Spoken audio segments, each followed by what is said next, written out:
Saudara-saudari yang terkasih dalam Yesus Kristus, marilah kita mendengarkan sabda Tuhan.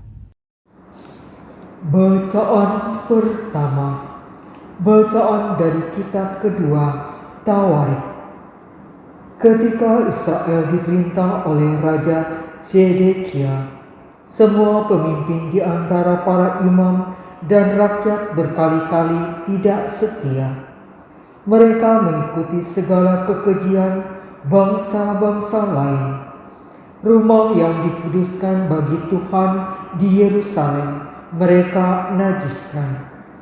Namun Tuhan Allah nenek moyang mereka berulang-ulang mengirim pesan melalui utusan-utusannya.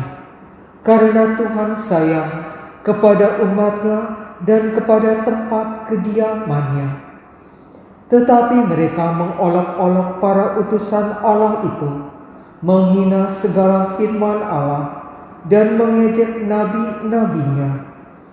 Oleh sebab itu, murka Tuhan bangkit terhadap umatnya, sehingga tidak mungkin lagi ada pemulihan. Maka Tuhan menggerakkan raja orang-orang Kasdim. Mereka datang membakar rumah Allah, merobohkan tembok Yerusalem, dan membakar segala puri dalam kota itu, sehingga musnahlah segala perabotan yang indah-indah.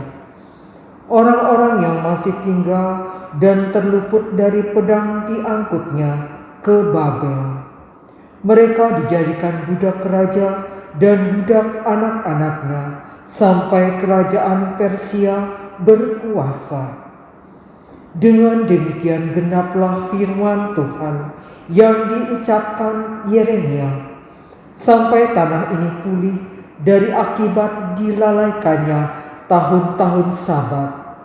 Karena tanah itu menjadi tandus selama tahun Sabat, hingga genaplah 70 tahun.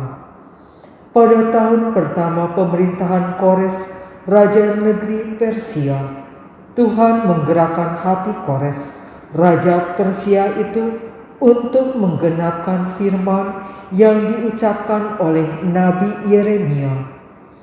Maka dimaklumkanlah di seluruh kerajaan Kores secara lisan dan tertulis maklumat ini. Beginilah perintah Kores, raja Persia. Segala kerajaan di bumi telah dikaruniakan kepadaku oleh Tuhan Allah semesta langit. Tuhan menugaskan aku untuk mendirikan kembali rumah baginya di Yerusalem yang letaknya di negeri Yehuda. Siapa di antara kamu termasuk umatnya, kiranya Tuhan Allah menyertai dia, dan biarlah ia berangkat pulang ke negerinya. Demikianlah sabda Tuhan. Syukur kepada Allah. Bacaan kedua, bacaan dari surat Rasul Paulus kepada jemaat di Efesus. Saudara-saudara, terdorong oleh kasih karunia-Nya yang besar yang telah dilimpahkannya kepada kita, Allah yang kaya dengan rahmat telah menghidupkan kita bersama dengan Kristus. Sekalipun kita telah mati karena kesalahan kita, jadi kami diselamatkan berkat kasih karunia. Di dalam Kristus Yesus itu Allah telah membangkitkan kita juga dan memberi tempat di surga bersama dengan Dia. Dengan itu Allah bermaksud di masa yang akan datang menyatakan kepada kita kasih karunia-Nya yang berlimpah sesuai dengan kebaikan-Nya terhadap kita dalam Kristus Yesus. Sebab berkat kasih karunia kamu diselamatkan oleh iman. Keselamatan itu bukanlah hasil usahamu, melainkan pemberian Allah.